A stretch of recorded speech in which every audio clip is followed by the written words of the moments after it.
Hey y'all, and welcome back to Hooked. If you're new here, my name is Leanne. My name is Suzette. And Hooked is basically where we talk about some true crime stories and I do some crochet projects. Yes. So on today's episode, we're going to be covering a case that devastated a family, shocked the Columbus community, and left 3 children without their mother.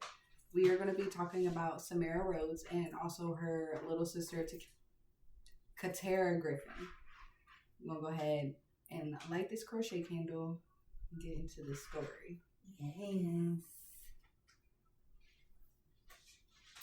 So on today's episode, I'm going to be crocheting just a whole bunch of little flowers like this. I probably can't even see that. But yeah, like that, right? They're going to be little mini flowers that I'm going to be stitching to this here. Yeah, and you'll see when it's done. Mind your business. It's okay. We're all here. We're all doing great.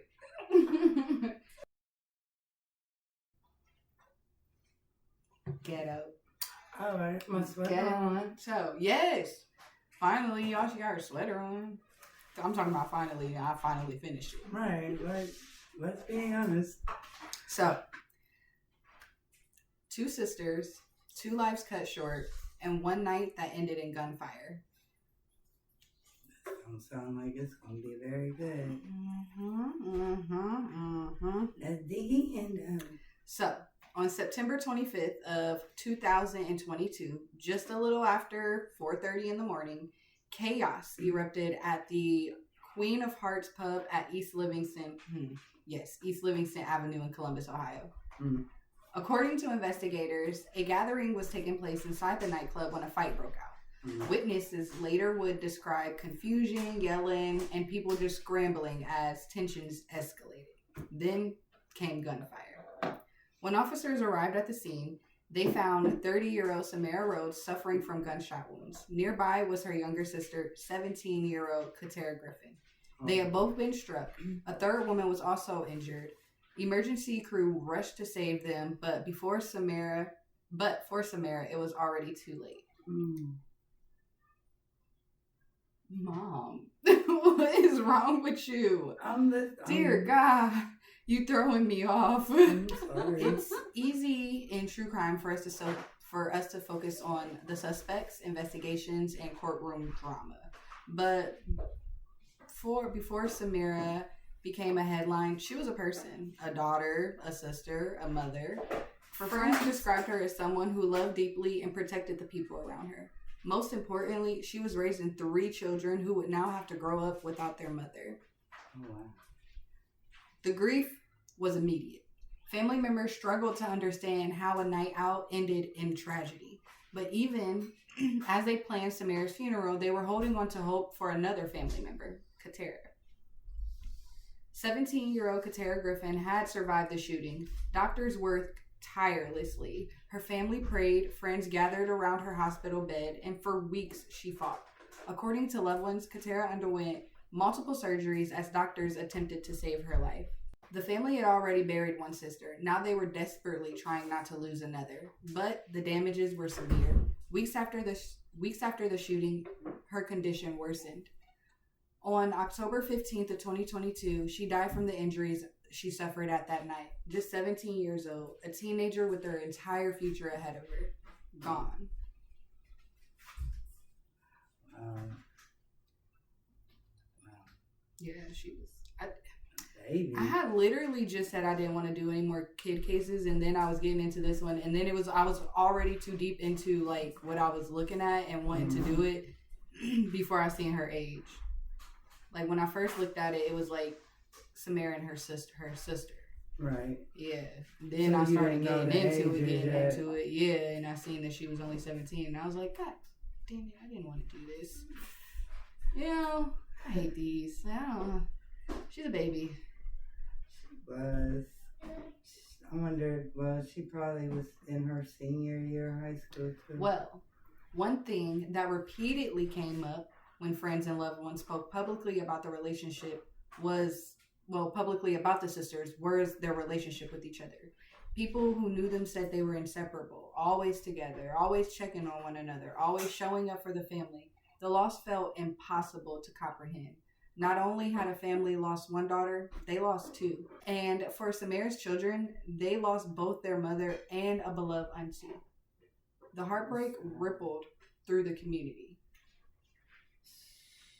Yeah. And this happened in a nightclub, so I don't understand why she thought she was going to do that and just do it. Who killed him? Mm-hmm. Well, did she know them? Oh, we're going to get into it. We're going to dive right in, okay? As the family grieved, detectives began piecing together what happened inside of the nightclub. Investigators learned that Shamira Rhodes and the alleged shooters were not strangers at all. Police stated that the two women knew each other and they were acquaintances. That revelation shifted the whole investigation. This wasn't believed to be a random act of violence. Detectives released photographs of the individual wanting to identify and interview her, of course. Tips from the public started pouring in, and eventually investigators focused on one suspect, Amir Battle. Within days of Shamira's death, Battle was arrested and charged. But even with the arrest, the family knew the legal process would be long, and justice would not come quickly. And that's especially if they want to fight it, especially if the alleged shooter wants to go to trial. Trial is money. Yeah. So for the Rhodes and the Griffin family, the years that followed were filled with court hearings, legal delays, and painful reminders of what was taken from them. Every birthday, every holiday, every milestone, and the absence remained. The children Shamira left behind continued to grow up without their mother. Family members were forced to relive the trauma every time the case returned to court, and still they waited. Hey, yo, if you know that you're guilty, why even put the family through that? Yeah, I never understood that. Like, you know you did it. It'd be different if you like, yo, I ain't do it. It wasn't me. People be thinking they have those type of lawyers, though. They think they have that good of a lawyer that they'll get them off, and some people do. Not really. Some people do. Some people do get off, but I mean. So, in April of 2025, last year, nearly 3 years after the shooting, prosecutors announced that the Franklin County jury found Amara Battle guilty in the deaths of Shamira and Kha'Terra. For the families, the convention brings a sense of closure, right. But closure isn't the same thing as healing. A guilty verdict can't bring a mother back, can't restore a sister. It cannot erase the memories of that September morning. What it can do is acknowledge that lives were taken and that someone is held accountable. Yeah, that's all you can do. I mean, it doesn't really matter, like, the court system and everything. That's what people fail to understand. Like, people go to court for closure, yes. But at the end of the day, it's still not going to bring their loved one back. They rather their loved one be there than to be in court. Right, and theirs was years. That was like, 3 years after the shooting. Wait till y'all hear the next case that we got going on for next week, y'all. So, the story of Shamira and Kha'Terra is a reminder of how quickly violence can change everything. A night out, a family gathering, a celebration, any ordinary moment can become the moment that changes lives forever. Two sisters entered that nightclub together, and neither of them would make it home. And for the people that love them, that loss still remains. I don't think people understand, like, one child is is heartbreaking, but two, same night, same way, same person, and same situation. Man, there is nothing you can say to the mom, dad. You can't say nothing. Like, I don't even think apologies would work in some instances like that. Yeah. She was, I believe she was sentenced to life as well, too. Oh yeah, she ain't getting out of jail. Yeah, she was sentenced to life. I don't know if I had said that. Yeah. Yeah. Well, she might end up getting out, you know, if she had parole, life with the chance of parole. It was like, hold on, guys. But it depends on how. I've seen it. It depends on how she was at the time when she decided she wanted to go into a nightclub with a gun. You know what I mean? And honestly, so it was at least after 36 years. Yeah, so I mean, she couldn't do parole after 36 years. But like I said, it depends on her age when she decided to take a gun into a nightclub. And which is crazy because this was in the 2000s. Yeah, how'd she get a gun in there? Yeah, like, what? There ain't no way. I would have been that. They be searching. And then y'all talking about that side? Yeah, no. I mean, honestly, how did she get in with it? That's not the best side of town either. So, yeah, it's possible. I believe it. But even, okay, my thing is, you shot, I don't know who you would designating shooting at, but the mere factor is, you injured another one that had nothing to do with whatever you decided you was mad about. So you walked in there and you didn't even shoot. Right. I can't use, like, it's so, I'm so upset about the whole situation. I can't even talk right. Like, that don't make sense. Like, and then you went in, like, did you really think somebody wasn't gonna tell? Like, right, you went inside of a nightclub. Did you think that you was gonna get away with that? Like, did you? What was it? Like, what were you doing there? Like, I don't understand that one. So I don't understand how you got into the club with the gun, but furthermore, I don't understand what made you think you was gonna get away with it. Yeah, maybe wasn't. That wasn't a careful plan there, sister girl. At all, sister. Next time, well, you won't have a next time because your life is gone too. Yeah, so after 36 years, let's say she got out, like got parole after the 36 years, she'd be like with 63. Yeah, she got life basically.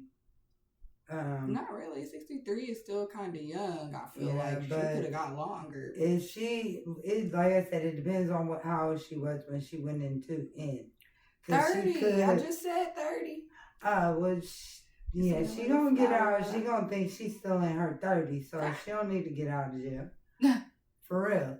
Like, no. What do you need? Why do you think that you should live a nice home life, in public? And you took life. Yeah, I've always been like that. That's why I am. We know. Okay. We know you. I was about to say. We know. Fire their ass up. Listen. Fire their ass up. I was about to say, do y'all ever be like the Leanne ain't in no daggone court of law type stuff? Fire their ass up. She been putting people in the sit your ass chair. Of course. For real. Like, because what's wrong with people? Like, what the hell? At least you got like, maybe they'll learn their lesson. But yeah, like, no, their lesson is not learned.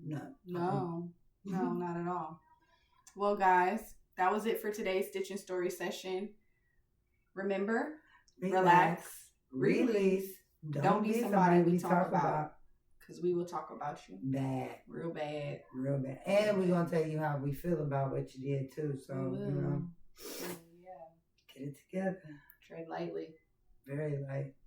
All right, y'all. So I'm going to show you guys how to make the flower. What I was doing earlier. Basically, this situation. They're clear, though. If I had some beads... Maybe if I had some beads, I'd use those. But as of right now, that's all I got, okay? I got these. Yeah. But yeah, I'm going to show you how to make this.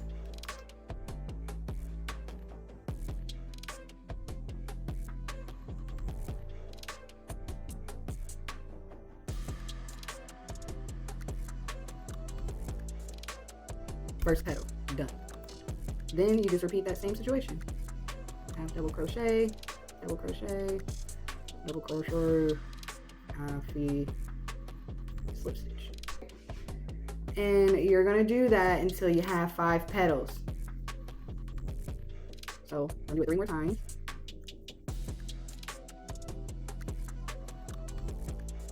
Two. Make sure you get your, you don't mess up your double crochets and half double crochets. It's easy. So we got 4 right now, we got 1 more. Now pull this tail so it's a little longer. Make it fit. You got screws in there, just make it fit. And slip stitch. Pull tight, right? Then you're gonna take scissors. Cool. Loud. Pull tight, and then you're gonna pull the tail to close up the center of the flower. Just keep going. Even you don't even want that. See that little hole through there? You don't even want that. You want it to be fully closed. I'm talking tight. Yes, do you love it? And then of course I'll hide the tail so you'll be able to see the flower a bit more of the shape. Love you guys. Stay tuned for the mini crafts.